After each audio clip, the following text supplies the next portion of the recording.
10,000 ரூபாய் பணம் கொடுத்து இந்தியா முழுவதும் நிற்கக்கூடிய 542 பார்லிமெண்ட்ல யார் வேண்டாலும் செய்யலாம். ஆனா ஒருத்தர் மட்டும் செய்யக்கூடாது. அவர் யார்?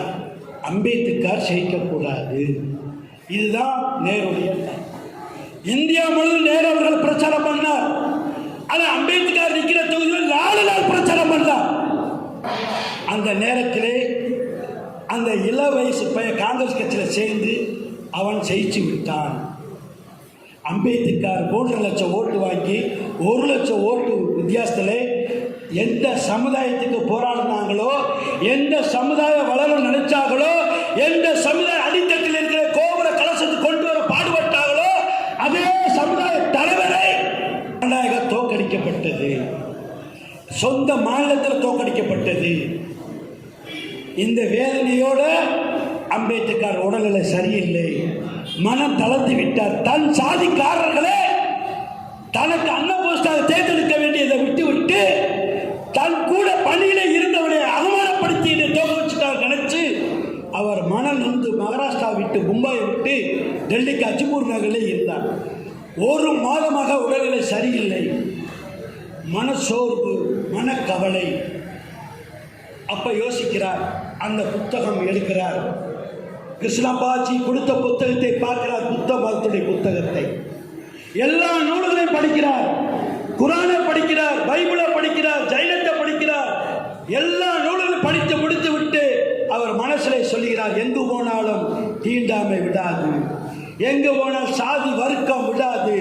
இனிமேல் நான் இந்து மதத்தில் பிறந்து இந்து மதத்தில் இருக்கக்கூடாது, இந்து மதத்தை விட்டு ஏதாவது ஒரு மதத்துக்கு போகணும் என்ற முடிவெடுத்து இருக்கும் போது அதிகாலை ஒரு 8 மணி, அரசியலே இல்லை, ஜாதியே இல்லை, மனித நேயமே இல்லை, படிக்காத முட்டாள்களை என்னை முட்டாளாக்கிட்டாங்களே, நொந்து இடிந்து போயிருக்கும் போது 8 மணி குளிர்ந்த பனி, ஒரு 4 கார் வீட்டு வாசல்ல நிற்குது. வாட்ச்மேன்ட்ட போய் சொல்றார். இவருடைய காரில் வந்தவருடைய கார் டிரைவர் இறங்கி போய் ஒரு கார்டை கொடுக்கிறார். அம்பேத்கர் வீட்டில் இருக்க வாட்ச்மேன் சொல்றாரு, அம்பேத்கர் உடல்நல முடியல, அவர் யாரையும் பார்க்க மாட்டாருல்ல. இல்லை, இந்த கடிதத்தை கொடுங்கள், அவர் வர சொன்னா நான் பார்க்குறேன். உடனே உடல்நல முடியாததோடு இருந்த அம்பேத்கர், சவிதா அம்பேத்கர் 2 பேர் வாசலில் வரவேற்றார்கள். அந்த தலைவர் வேறு யாரும் இல்லை, ஷாம் பிரசாத் முகர்ஜி அவர்கள். எல்லாரும் அவரை விரட்டி விட்டார்கள். தன் சாதியை அவரை தூக்கி அப்புறப்படுத்தி விட்டது. ஒரு படிப்பு தேவையில்லை, ஒரு சித்தாந்தம் தேவையில்லை, ஒரு வரலாறு சிரமம் தேவையில்லை, அம்பேத்கர் ஒரு மனிதன் தேவையில்லை. எங்களுக்கு 5 ரூபா 10 ரூபா கொடுத்தா போதும். அதற்கு அத்துமீறி திமிரடி 10 நாள் சம்பாதித்த காசை கொண்டு போய் போலீஸ்காரர் கொடு அப்படின்ற நிலையில இருந்தவருக்கு ஒரு திருப்பமனை ஷாம் பிரசாத் முகர்ஜி கோயில் 2 பேர் கட்டி பிடிக்கிறாங்க, உட்கார்றாங்க, பேசுறாங்க.